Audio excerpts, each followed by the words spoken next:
ಕಬ್ಬಿಣ ಪುಡಿ ಪುಡಿ ಮಾಡಿದ ಹಾಕಿದ್ರಲ್ವಾ, ಈಗ ಅವ್ರಿಗೇನು ಪ್ರಾಬ್ಲಮ್ ಇಲ್ವಾ? ಆರಾಮಾಗಿರ್ತಾರಾ? ದ್ವಾರಕೆಯ ವಿನಾಶವನ್ನು ತಡೆಯಲು ಸಾಧ್ಯವಿಲ್ಲ ಎಂದು ಅರಿತ ಶ್ರೀಕೃಷ್ಣನು ಯಾದವರ ಪಾಪ ವಿಮುಕ್ತಿ ಮಾಡುವುದಕ್ಕೆ ಸಮುದ್ರ ತೀರದ ಪ್ರಭಾಸ ಕ್ಷೇತ್ರಕ್ಕೆ ಕರೆದುಕೊಂಡು ಹೋಗ್ತಾನೆ. ಅಂದ್ರೆ ಈಗ ಗುಜರಾತಿನಲ್ಲಿರುವ ಸೋಮನಾಥ ಟೆಂಪಲ್ ಹತ್ತಿರ ತೀರ್ಥಯಾತ್ರೆಗೆ ಕರೆದುಕೊಂಡು ಹೋಗ್ತಾನೆ. ಆದ್ರೆ ಅಲ್ಲಿ ವಿಧಿಯ ಆಟನೇ ಬೇರೆಯಾಗಿತ್ತು. ವಿಧಿಯಾಟನ? ಏನಾಗುತ್ತೆ? ಕೃಷ್ಣ ಇದ್ರೂ ದ್ವಾರಕ ಮತ್ತು ಯಾದವರನ್ನು ಕಾಪಾಡೋಕೆ ಆಗಲ್ವಾ? ಯಾದವರು ಮೈರೇಯ ಎಂಬ ಮದ್ಯ ಅಂದ್ರೆ ಹಾಲ್ ಸೇವಿಸಿ ತಮ್ಮ ಹಿಡಿತವನ್ನು ಕಳೆದುಕೊಂಡಿರುತ್ತಾರೆ. ಆ ಸಮಯದಲ್ಲಿ ಕೃತವರ್ಮ ಇವನು ಕೌರವರ ಪರ ಹೋರಾಡಿದಂತಹ ಯಾದವ ಮತ್ತು ಸಾತ್ವಿಕಿ ಇವನು ಪಾಂಡವರ ಪರ ಹೋರಾಡಿದಂತಹ ಯಾದವ. ಇಬ್ಬರ ನಡುವೆ ಕುರುಕ್ಷೇತ್ರದ ಯುದ್ಧದ ಹಳೆಯ ವಿಷಯಗಳ ಕುರಿತು ಜಗಳ ಶುರುವಾಗುತ್ತೆ.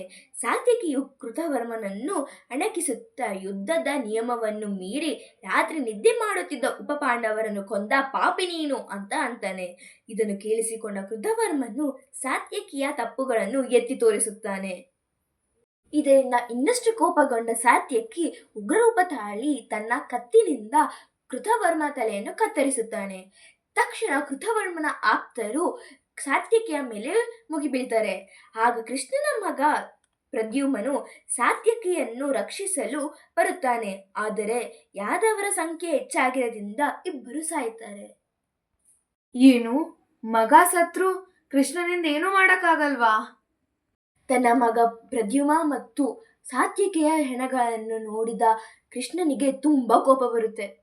ಅದರಲ್ಲೇ ಇದ್ದ ಸಮುದ್ರ ತೀರದ ಎರಕದ ಹುಲ್ಲನ್ನು ಕೃಷ್ಣನು ತೆಗೆದುಕೊಳ್ಳುತ್ತಾನೆ.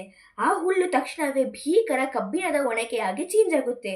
ಇದನ್ನು ನೋಡಿದ ಉಳಿದ ಯಾದವರು ಸಹ ತಮ್ಮಲ್ಲಿ ಆಯುಧವಿಲ್ಲ ಎಂದು ಗಮನಿಸಿ ಆ ಹುಲ್ಲನ್ನು ಕೀಳುತ್ತಾ ತಂದೆ ಮಗ ಅಣ್ಣ ತಮ್ಮ ಎಂಬ ಭೇದವಿಲ್ಲದೆ ಯಾದವರು ಒಬ್ಬರಿಗೊಬ್ಬರು ಆ ಒಣಕೆಯಿಂದ ಹೊಡೆದಾಡಿಕೊಳ್ಳುತ್ತಾರೆ. ಪಾಪದ ನಿಯಮದ ಪ್ರಕಾರ ಕೃಷ್ಣನ ಕಣ್ಣು ಮುಂದೆನೆ ಎಲ್ಲರೂ ಸಾಯ್ತಾ ಇದ್ರು ಕೃಷ್ಣನಿಂದ ಯಾರನ್ನು ರಕ್ಷಿಸೋಕ್ಕಾಗಲ್ಲ. ಇನ್ನು ಕೃಷ್ಣನ ಮುಂದೆನೆ ಇಡೀ ಯಾದವರ ವಂಶವೇ ನಾಶವಾಗುತ್ತದೆ.